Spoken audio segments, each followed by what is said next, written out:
What if your family, the ones you trusted the most, were secretly plotting against you? Lillian Carter had always given her all, her time, her energy, and even her money, to her family, but when postpartum depression hit, everything changed.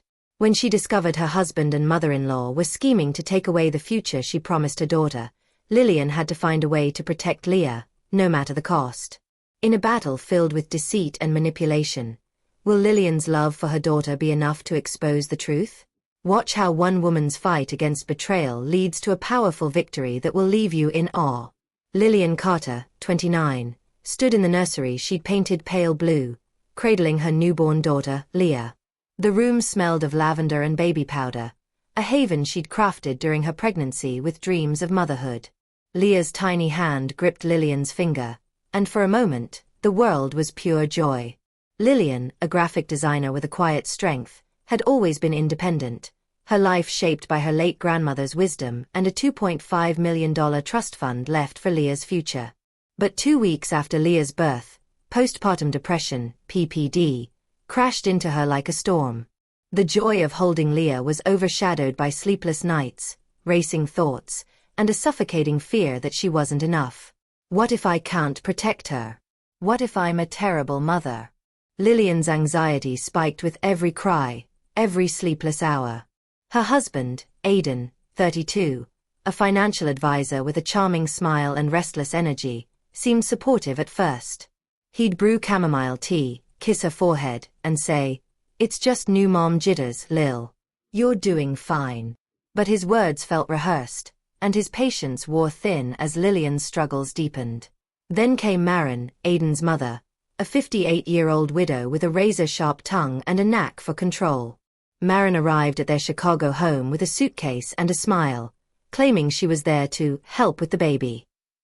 Lillian, drowning in PPD, welcomed the relief, but Maren's help was a Trojan horse. "You're holding her wrong, dear," Maren would say, her voice dripping with false sweetness. "She's fussy because you're too tense." Maren reorganized the nursery, tossed Lillian's parenting books, and hovered over every feeding, her eyes glinting with judgment. Each critique eroded Lillian's confidence, leaving her second-guessing her every move. Aidan grew distant, his client meetings stretching into late nights. Lillian noticed his new habits, a flashy Rolex, designer shoes, and a faint whiff of whiskey when he came home. When she asked about the expenses, he'd snap, "It's a bonus, Lil. Stop stressing." But stress was all she had, her PPD amplifying every doubt. One night, as Lillian rocked Leah to sleep, she overheard Maren and Aidan in the kitchen. "She's not handling motherhood," Maren whispered. "That trust fund could set us up, Aidan, Leah's future, our future." Aidan's reply was cold, "We just need to be smart about it." The words hit Lillian like a slap. Her grandmother's trust fund, meant for Leah's college and dreams, was their target. Doubt gnawed at her. Was her PPD making her paranoid? But the seed of suspicion was planted. Lillian's PPD made her question her sanity, but Maren's constant undermining and Aidan's evasions sharpened her instincts. She noticed Maren leaving her medication bottles on the counter, as if to advertise her fragility.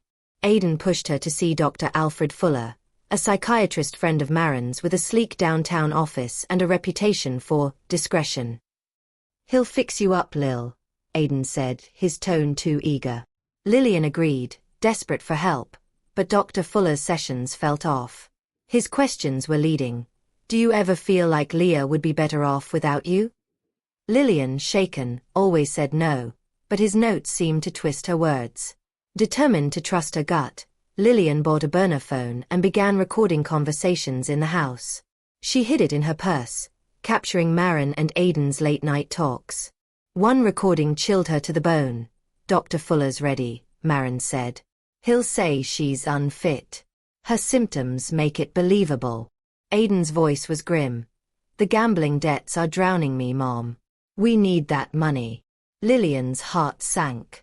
Aidan's old gambling habit, which he'd sworn he'd quit, had resurfaced, and her daughter's future was the prize. Lillian's anxiety surged, but so did her resolve. She started documenting everything. Maren's snide remarks, Aiden's absences, and Dr. Fuller's probing questions. She found an ally in Dr. Patel, a compassionate therapist who helped her manage her PPD. "You're not losing your mind," Dr. Patel said. "You're a mother under pressure. Trust yourself." Bolstered, Lillian dug deeper. Using the burner phone, she accessed Aiden's email on a shared laptop he'd left unlocked. She found messages between Aiden and Dr. Fuller, including bank transfers from Maren to the psychiatrist. The conspiracy was clear. They planned to exaggerate Lillian's PPD, declare her incompetent, and seize the trust fund. Lillian's sister, Jade, 27, a fiery nurse with a protective streak, became her lifeline. Jade noticed Lillian's exhaustion and pushed her to open up. When Lillian shared the recordings, Jade was furious. "They're vultures," she said. "We're fighting this." Jade moved in, helping with Leah and keeping Maren at bay. Lillian also confided in her best friend, Mia, a tech-savvy freelancer who taught her how to back up recordings securely on a cloud drive. "You're building a case," Mia said. "Keep going." The conspiracy escalated when Maren orchestrated a trap. One afternoon, while Lillian napped, a rare moment of rest, Maren loosened the straps on Leah's bouncer seat and placed it near the edge of a kitchen table. When Leah's cries woke Lillian, she ran in to find Maren saving the baby, shrieking, "You left her like this. She could have fallen." Aiden, conveniently home, called CPS, claiming Lillian's negligence endangered Leah. The caseworker, a stern woman named Ms. Torres, arrived, her notepad filled with Maren's accusations. Lillian, blindsided, stammered through tears, her PPD making her seem unsteady. Ms. Torres's skeptical gaze felt like a verdict. But Lillian was ready. Months earlier, she'd installed a hidden baby monitor with video and audio in the nursery and kitchen, a precaution born of her growing distrust.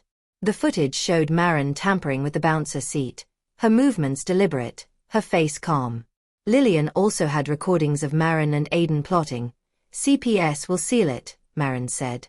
"No one questions a mother-in-law's concern." Texts from Aiden to Dr. Fuller read, "Make the report airtight. She's done." The evidence was a ticking bomb. Lillian contacted Stacy Chapman, a family lawyer with a reputation for dismantling fraud. Stacy, 40, was a force, sharp, empathetic, and relentless. Over coffee, she listened to Lillian's story, her jaw tightening as she reviewed the recordings. "They're not just after your money," Stacy said. "They're trying to erase you. We'll bury them." Together, they built a case, organizing the recordings, texts, bank transfers, and Dr. Fuller's falsified reports. Jade and Mia helped, with Jade providing emotional support and Mia ensuring the digital evidence was secure. The twist came during a pre-hearing meeting with CPS.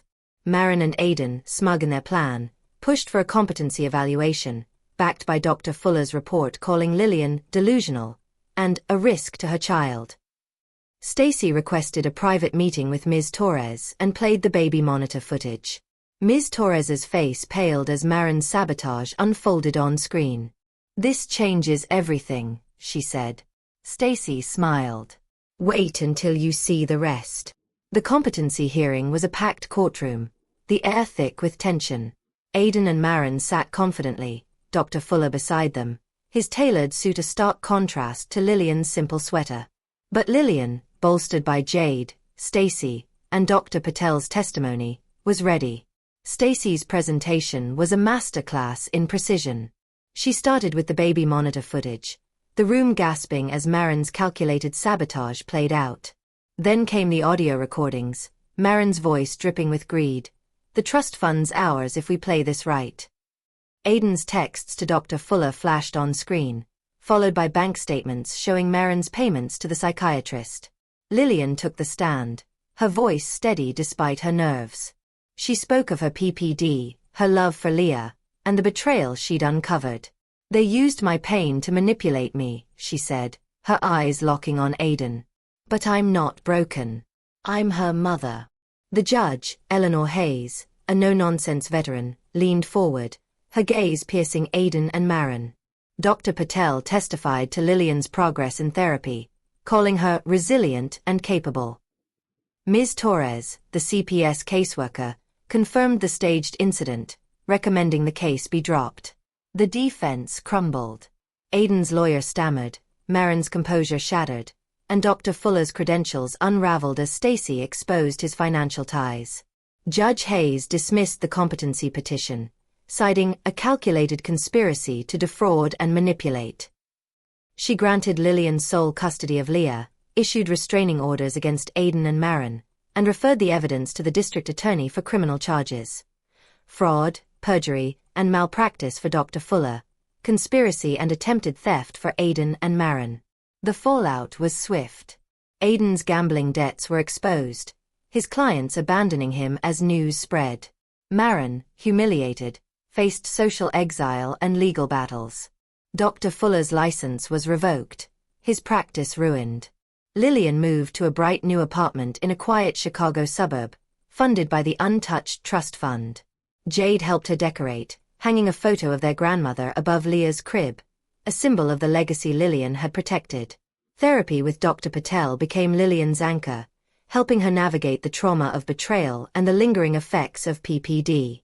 She joined a support group for new mothers, finding solace in shared stories. Mia taught her to use design software again, rekindling her passion for graphic design.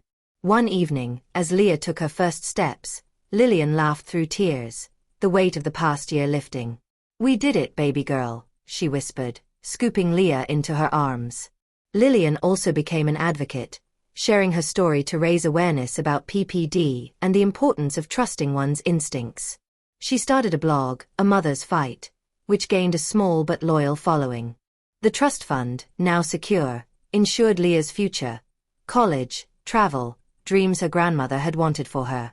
Lillian framed a copy of the court ruling, a reminder of her strength, and hung it in her office. 1 year later, Lillian stood in her sunlit kitchen, Leah giggling in a high chair as Jade tossed blueberries for her to catch. The apartment was filled with color, Lillian's artwork on the walls, Leah's toys scattered across the floor. The trust fund was safe, Leah was thriving, and Lillian was healing, her PPD no longer a shadow but a battle she'd won. She'd faced betrayal, doubted her mind, and still triumphed, not just for herself but for every mother underestimated. As the sun set, Lillian looked out the window, Leah asleep in her arms. "No one will ever come between us," she whispered. The future was theirs, built on resilience, love, and a fierce determination that no conspiracy could break. Lillian's story wasn't just survival, it was a victory that echoed beyond the courtroom, a testament to a mother's unbreakable bond. This gripping tale of betrayal, resilience, and redemption will leave you breathless.